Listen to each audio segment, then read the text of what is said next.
Shizune might have been a great person to talk to, being that she was so loyal and understanding and caring to Tsunade. She could have been a great resource for Tsunade, but Tsunade did not want to discuss these things with her. Escapism is a terrible illusion because it warps reality. It makes you think that you are getting ahead when in truth you are falling further and further behind.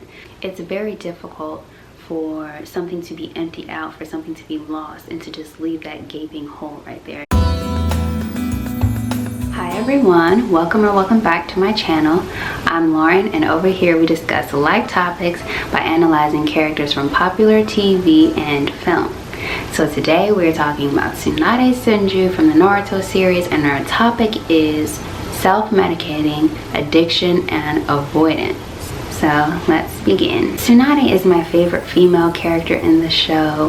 The voice acting is great. She's strong, she's intelligent, she's committed, and of course, just like every other character, she's flawed. She's also hot-headed, avoidant, and she relies on the abuse of alcohol to avoid a lot of her problems. Tsunade's addiction came about after the two violent deaths of her younger brother and her lover. And as a result of being involved in these two experiences, she experiences PTSD, which manifests in the form of a fear of blood, which is of course very ironic, being that she is the best medical ninja in the show. And Tsunade is drinking and gambling and drinking, not just drinking casually, but drinking into the point of drunkenness, where she can drown out a lot of those negative thoughts and a lot of those memories that she's having about these two. She's trying really hard to avoid her past, and in doing so, she's also abandoned her present life. So as we all know, during the Search for Tsunade arc, she decides to come back to the Leaf Village and take her place as the 5th Hokage, and it is in this position that she begins to find herself again. She begins to see the village and the people in it for what they really are. She begins to see what the 3rd Hokage and prior Kage had seen in the Leaf Village, the will of fire and the new generation that's coming up, specifically Naruto, and this fills her with hope once again. And prior to this, she had been preventing herself from seeing this and from feeling these things as a coping mechanism and as a defense mechanism to avoid any sense of hope that she might have, for fear of being disappointed once again, or the fear of loss. So we see Tsunade's transition throughout the series, and what I do in these videos is I give 3 tips that we can use to deal with the topic at hand. So these 3 tips are to deal with avoidance, addiction, and self-medicating. So tip number 1 is to remember, what you do not acknowledge will not go away, but instead will fester and worsen. We don't necessarily know how many years had passed between the death of Don and Nowaki and Tsunade at the time that we found her during the Search for Tsunade arc, but we can assume that it was quite a few years, and she, all of these years later, was still in the depths of her depression regarding these 2 losses. And this is not something that she wanted to address. When she would have these thoughts and these memories, she would either go out drinking or she would go gambling. And there were times when Shizune tried to talk to Tsunade about the topic. Shizune might have been a great person to talk to, being that she was so loyal and understanding and caring to Tsunade. And in addition to that, she also, of course, knew Don very well, that being her uncle. She could have been a great resource for Tsunade, but Tsunade did not want to discuss these things with her. We can see the arguments that they had when Orochimaru offered, of course, to bring back those 2 for her in exchange for her healing his arms. We saw Shizune trying to have those deeper conversations with Tsunade, and she was just not having it. It simply is not something that she wanted to address.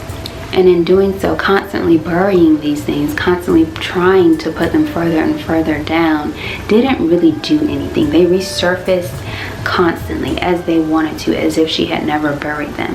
And that's how it goes. Our feelings, our emotions surrounding loss, surrounding anything negative, have to be dealt with. They have to be brought to the surface. We have to think about them. Sometimes we have to talk about them. Sometimes we need to get help with them. Whatever it is, they cannot simply be buried. One of my least favorite sayings is, time heals all wounds. And while I understand the sentiment behind that saying, it's not really a complete statement. I believe that time can help in eroding some parts of our pain and struggles, but it does not heal all wounds. And that's something we can see in Tsunade's situation. The more time that passed, she was not getting better. She was not getting treated, and nothing was seeming to change for her. She was still having the same struggles as she always was. Number 2 is to recognize that escapism is a time waster and an energy stealer. And of course, Tsunade's drinking and gambling were a form of escapism for her. And it's so ironic for her character in particular, because we know that Tsunade used much of her chakra to continuously regenerate her cells and to keep herself looking very young. So it seems as though she was in this war within herself, because on one hand, she seemed to be clinging on to youth, clinging on to life desperately, to the point where she was willing to expend chakra constantly to keep herself looking young. But on the other hand, she was unconscious via drinking and passing out and not being in her right mind so much of the time, that a lot of that time was wasted. So she was holding on to time, but also giving away time at the same time. We can see this tug of war that she seems to be having with herself. We also know the dangers of drinking, specifically drinking over, a long period of time and constantly, how that can really take years off a person's life. Also, in the sense of gambling, she gambled so much to where she lost much money and she was in so much debt. And I would imagine that she started with quite a bit, being that she was a Senju descendant. She was Princess Tsunade. She gambled all of that money away and put herself in this sort of financial debt situation. Like trying to put money into pockets with holes in them. It's completely pointless and damaging and exhausting to the person that does it. And that's what we have to know about escapism. Escapism is a terrible illusion because it warps reality. It makes you think that you are getting ahead when in truth you are falling further and further behind. So the more that we rely on escapism, whether that's via drugs, alcohol, and people are dependent on a lot of things. These are just some of the more popular substances that people abuse, but it can be a number of things. The more that you use these things to escape, you have to remember the more time you're wasting and the more energy you're expending without getting anything back in return. In fact, you could be shortening the number of years of your own life. So escapism out of balance is a no-no. And number 3 is to get a job. And I don't mean that in a literal sense, like go on Indeed.com. I mean get a job as in fill a position. That can be so many different things. That can mean getting involved in someone else's life in some meaningful way. It literally means just finding something productive to do with your time and to occupy yourself, so that your brain isn't constantly running back to the familiar. And if you are in a state like Tsunade was, the familiar for her was constantly dwelling on the loss of those people that she loved.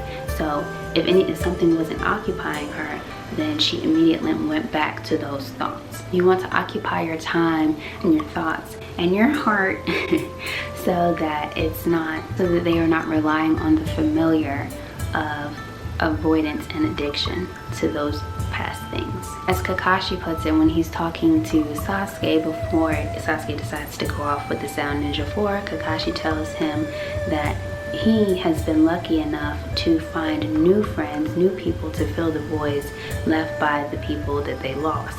And this is very true. It's very difficult for something to be emptied out, for something to be lost, and to just leave that gaping hole right there. You want to fill those places to the best of your ability. And getting involved with other people or other tasks and becoming useful in some other way, becoming productive in some other way, opens your eyes and helps you discover the world outside of yourself and outside of your tragedy, outside of your loss, outside of your experience, and to see the world in a more pleasant light, to the point where you feel like, okay, I can be a part of this. And that's exactly what happens to Tsunade when she finally decides to take her position as the 5th Hokage. She moves back into the village and she begins to see the world as a much brighter place where she can see herself living. Where before, she didn't even want to step foot in the leaf, period. Like, forget Hokage. She didn't even want to go back to the leaf. As she fills her position as Hokage, with the help of Tsunade, they are able to give her a newfound purpose in which she fills with a lot of enthusiasm and a lot of energy. And she has her times. She does still like to drink on the side and whatnot, but at this point she's not doing it to avoid those memories that she doesn't want to have, and she's not drinking until she gets drunk anymore and gambling all of this stuff away. She's drinking more responsibly because she has realized that there is a world outside of herself, and while there may have been loss of others, she is still living, she is still breathing, and there is still life to be lived, and she has the opportunity to do that, and she had to come to that realization for herself. Okay, so those are my tips for you guys today. I hope you enjoyed the video. Don't forget to like, share, subscribe, and to do all of the things. And the question that I want you guys to answer in the comments below: what are some positive coping mechanisms that you have used to deal with tragedy or loss in your own life? Share if you like below, and I will see you guys in the next video.